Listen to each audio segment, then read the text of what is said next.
తొలి చూపు చాలంట చిత్తాన చిత్రంగా ప్రేమనేది పుట్టగా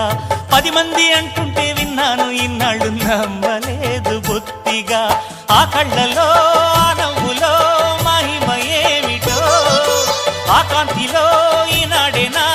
ఉదయమైనదో మదిసీమలో ఇన్ని మరుమల్లే గంధాలు మునుపెన్నడు లేని మృదువైన గానాలు మొదటి బలపు కథలు తెలుపు గేయమై తీయగా స్వరములు పాడగా ఏ స్వప్నలోకాల సౌందర్య రాసి నా ముందుకొచ్చింది కనువిందు చేసి ఏ నీలి మేఘాల సౌధాలు విడిచి ఈ నేల నడిచింది ఆ మెరుపు వచ్చి